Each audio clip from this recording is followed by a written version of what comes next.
cooking episode. This afternoon, we're going to share with you our childhood snack. We used to buy this during our recess time or after school for only 1 peso. It's Pinoy Hotcake!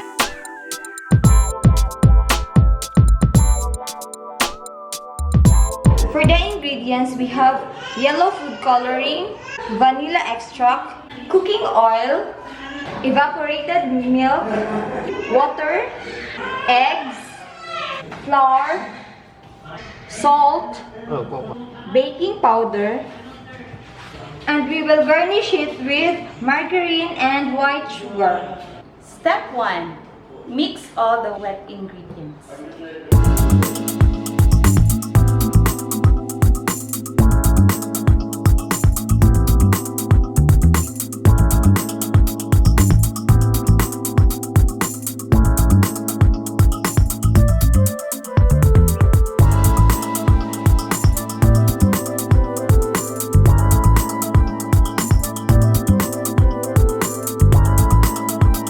Step 2. Mix all the dry ingredients.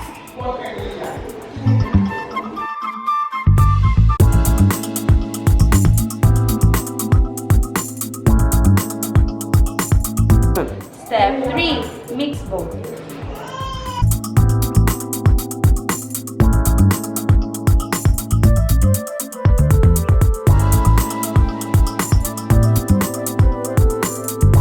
Nag-promote na ako na ako script.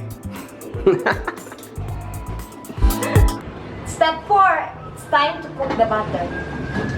In low heat, let's add cooking oil. Not too much.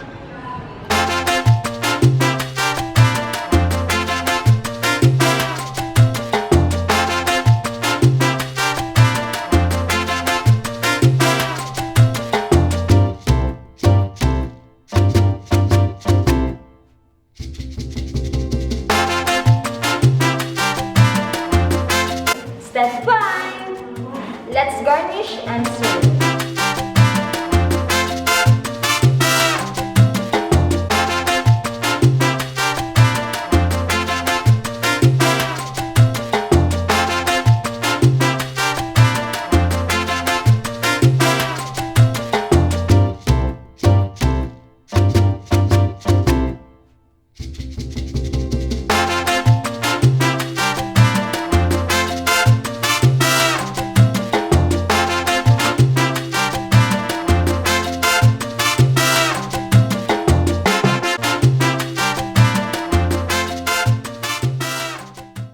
Presenting Pinoy Hotcake.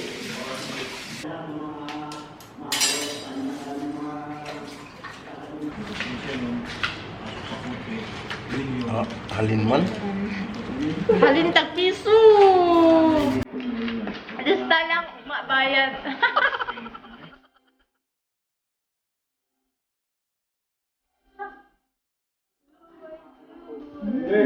Yummy!